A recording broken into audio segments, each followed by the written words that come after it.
This is theorem number 16. It says that if opposite sides of any quadrilateral are equal, then the quadrilateral will be a parallelogram. The theorem, if it contains if and then this part is your given part. Then after the then is your prove that part of your theorem.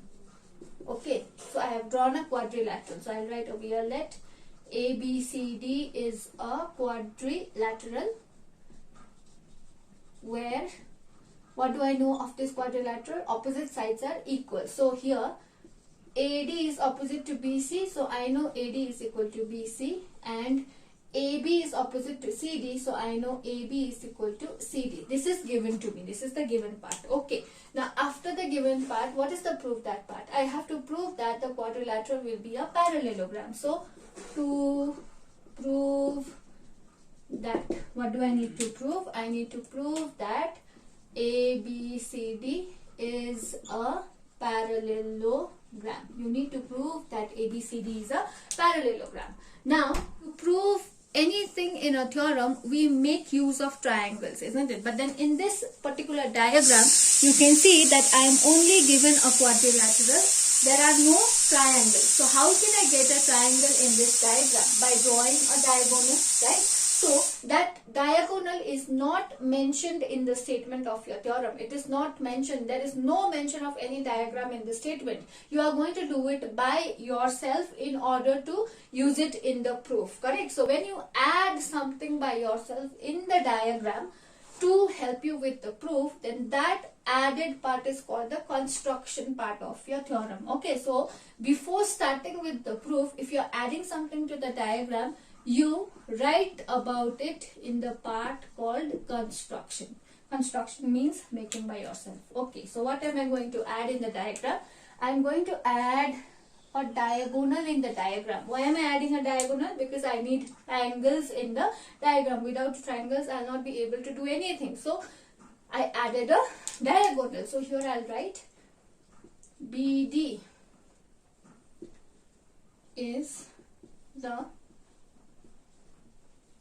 diagonal of ABCD. You can also write the diagonal BD is drawn. This way also you can write. Okay. After drawing the diagonal, now you have the triangles, so you can start with your proof part. Okay. Now, you have to prove that this particular diagram is a parallelogram. Correct? Now, any quadrilateral whose opposite sides are parallel is called a parallelogram. So, to prove that ABCD is a parallelogram, I have to prove that AD is parallel to BC, and I'll have to prove that AB is parallel to DC. Actually, this is what I need to prove. Got it? So, let me focus on that. Okay. So, let me make use of the two triangles again. In triangle ADB and triangle BCD. What do I know? I know that AD is equal to BC. From the given part, AD is equal to BC. So I'll write AD is equal to BC. Secondly, I know AB is equal to CD. AB of the first triangle is equal to the side CD of the second triangle. AB is equal to CD. From where did I get these two? I didn't get it anywhere. It is already given in the question. So I write it just given. Okay. And the third thing, you can see BD is the common side between these two triangles. So BD is common side. So it fulfills side rule of congruency. So from here, I know that therefore triangle ADB is congruent to triangle BCD. Correct?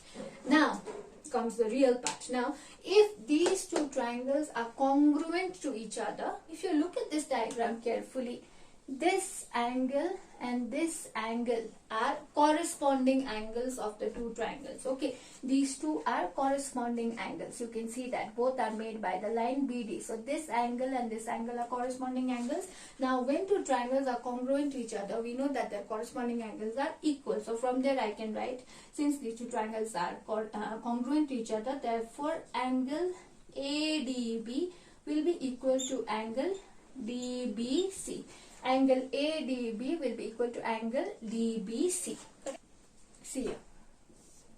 these two lines are there, AD, BC are there. What am I finding? I am finding that this angle and this angle are equal to each other, and this line is the transversal. So obviously for these two angles to be equal, AD and BC has to be parallel to each other. Then only these two alternate angles will be equal. We have learned that, right? So from here I can say that since BD is the transversal that intersects AD and BC, and also angle ADB is equal to angle DBC. Therefore, from here I can say that it has to be that AD is parallel to BC. You can see that AB and DC are met by the line BD, right? So here also, if I think about this particular line as the transversal between these two lines, you can see that this angle and this angle look alternate to each other, correct?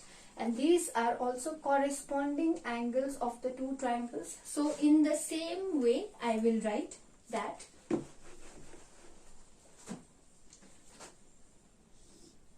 again, angle ABD is equal to angle BDC, since BD is the transversal that intersects. Now look at the other two pair of sides, okay? Intersects. Just now we have talked about AD and BC. Now talk about AB and DC, because we have to prove that AB is parallel to DC. So BD is the transversal that also intersects AB and DC, correct?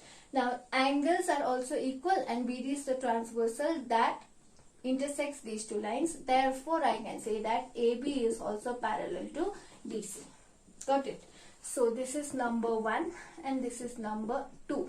I have found that AD is parallel to BC and AB is parallel to DC. So since AD is parallel to BC and AB is parallel to DC in the quadrilateral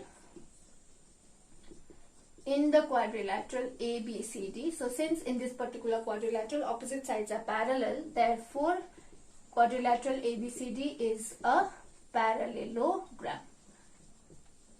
So this is how we prove our theorem 16.